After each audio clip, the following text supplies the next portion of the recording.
Learning to read. It's been a tough go around for my second grader. In this video, let's talk about the language arts curriculum that I've pieced together to help with his struggles in reading, writing, grammar, and spelling.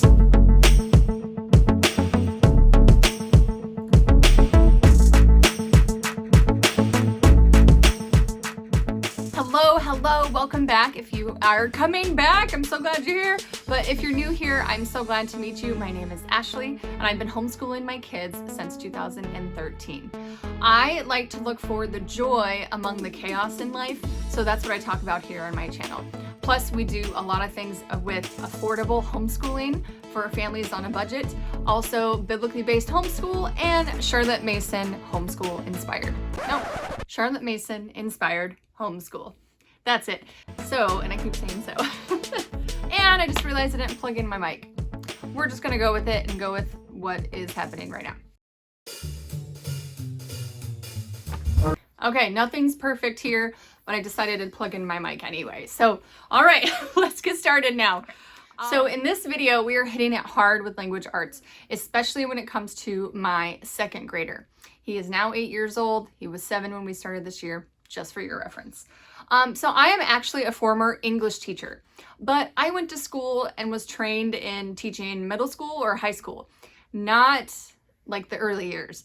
So when I started homeschooling, I have a background in English. I like to read, I like to write, but I wasn't really well prepared for teaching my own kids to read and to write from ground zero, if you know what I mean. So I've had to learn a lot as I go, basically.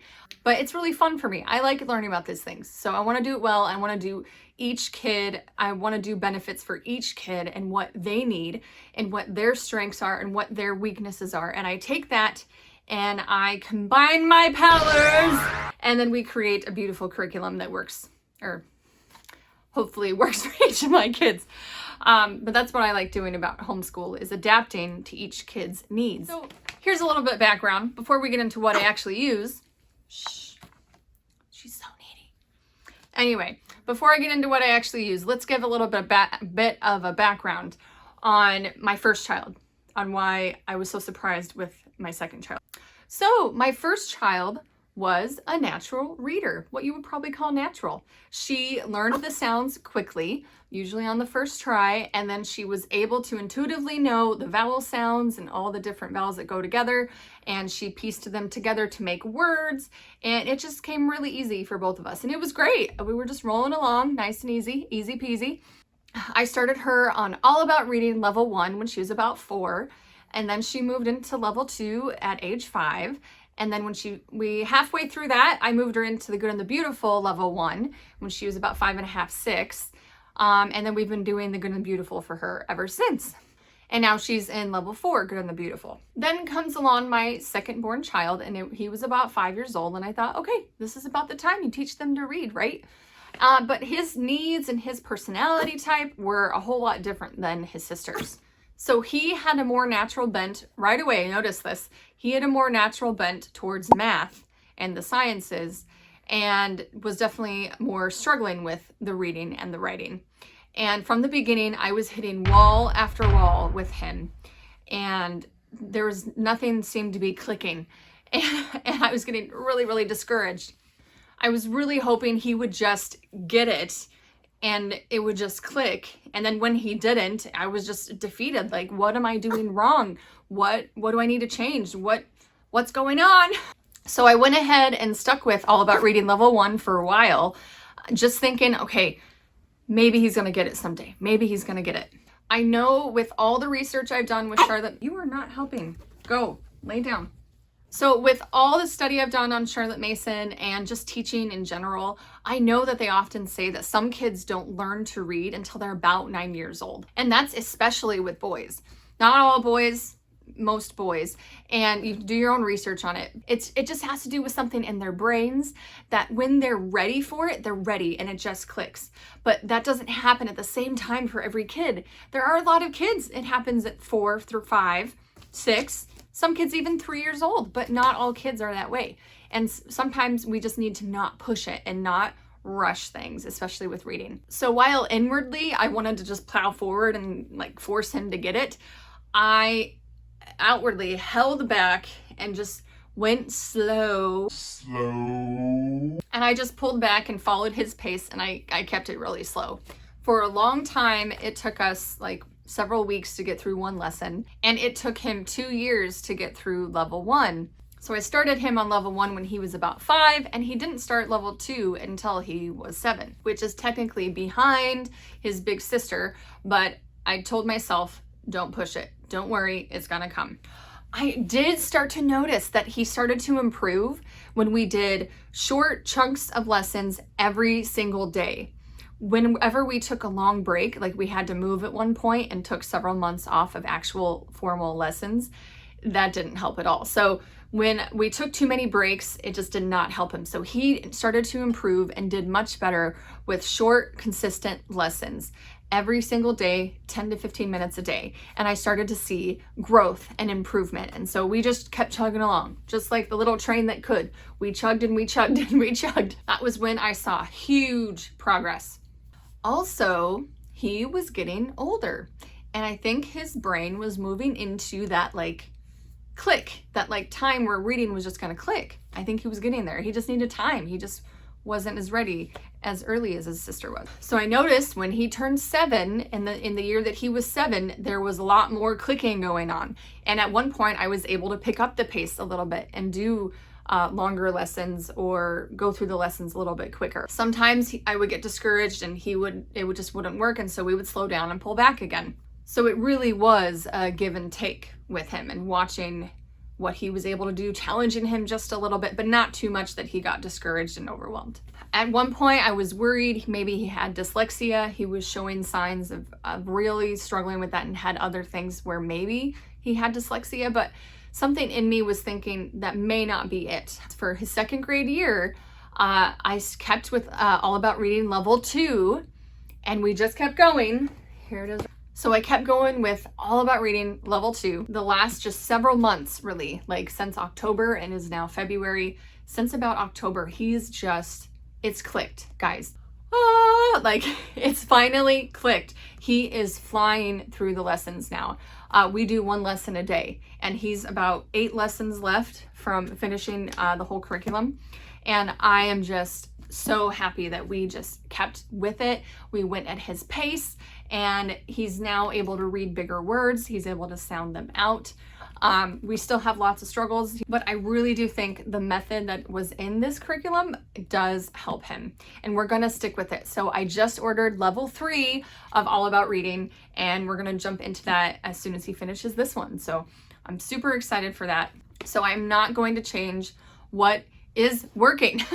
So even though it was slow go, I think it's working, and I think the tiles and the method, I know that the method for this works well with kids who have signs of dyslexia. I'm not going to recommend it and say if your child has dyslexia, use this one, but that is what I've heard, and with my son showing a little bit signs of that, I think it's a really, really good fit for him. So we're gonna keep doing it.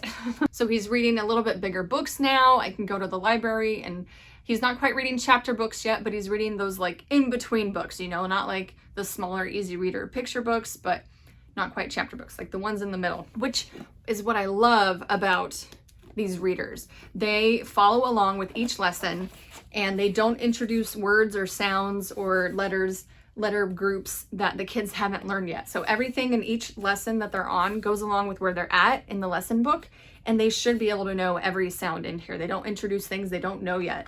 And they're just fun stories. They're cute pictures. The newer editions have color pictures, but I have the older edition. It works just fine. So that is what I have there. I'm rambling now, so let's keep going. All right. Now for writing. That was basically what we do for reading and phonics for him.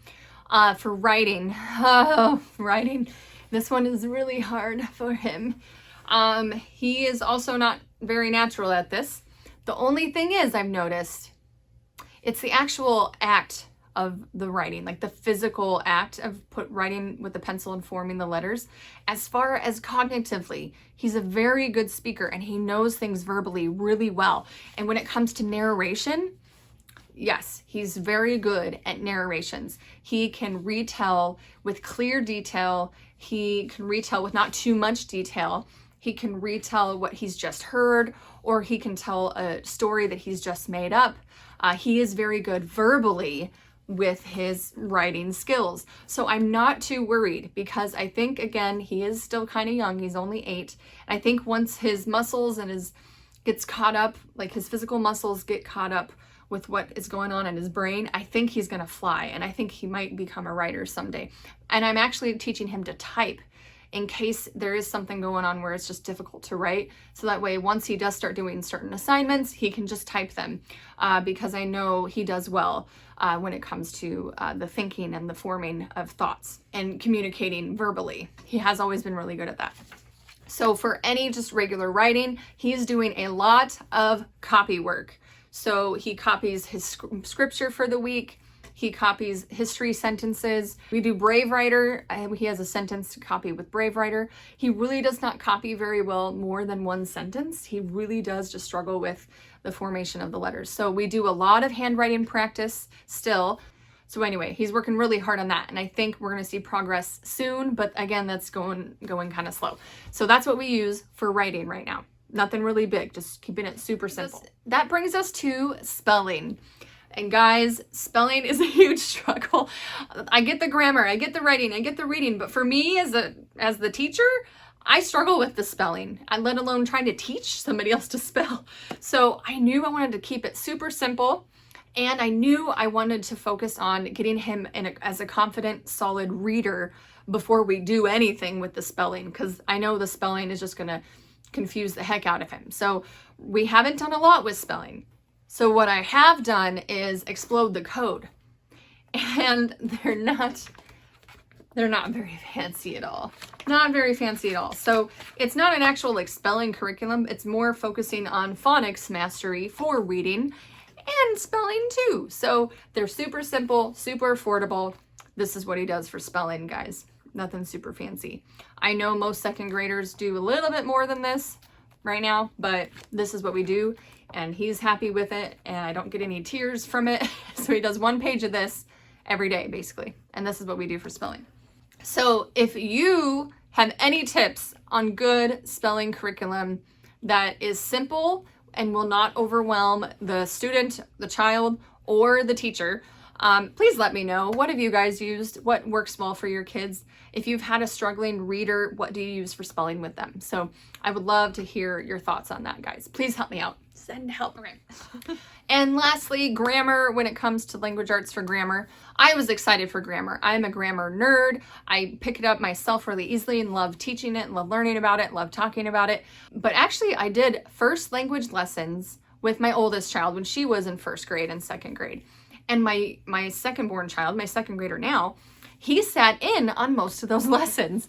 And let me tell you, he learned a lot from them. So I can ask him what a noun is or a verb is, and maybe adjective, where he's not quite there with adjective yet, but pronouns, all that stuff. Like, he remembers a lot of what we did when I worked with my oldest. So I don't follow the book exactly still, but we still do a lot of the things that they did in first language lessons. But I wanted him to have something that he could do on his own, because first language lessons, I have to sit next to him and read it with him and have him do things. I'm contemplating picking it up again and maybe doing it with him and his 5-year-old brother all together. But I did find this resource, guys. This is free. Free. F-R-E-E, free. Gentle Grammar from Mom Delights. I don't remember who suggested this to me. Who did? I remember I did my language arts video, curriculum pick video earlier this year, and somebody in the comments suggested Mom Delights Gentle Grammar, and I had to look it up. So thank you to whoever it was for suggesting it. I'm so thankful because I love it. Look how cute that is. So I got it printed at Family Nest Printing. They're awesome. But again, it's super simple. And all he does, it's similar to copy work, but like this is learning how to write questions, and has simple formed sentences, and he's learning to write the sentences correctly, because that's really all grammar is. And he just does a couple on a page a day. Just a lot of copy work again. But super, super simple. It's a poem Little drops of rain, bringing the spring flowers. Oh, bringing the springing flowers, and I may attain much by little powers. So copying poems. So it's just a big book of copy work. This is the level 1, basically. So she has, I think, 3 levels, maybe 6. It could be 6 levels, but this is her level 1. I decided to start him in this, even though he's technically 2nd grade. I looked at what they were doing and I saw it's at his level right now. So this is what he does for grammar and for writing. So there you go. That is my journey with my struggling reader and writer. It is still definitely a journey, but I am so thankful I get to adapt for him as we go and go with his strengths and go with his weaknesses and not really push him too much harder than he needs to be pushed.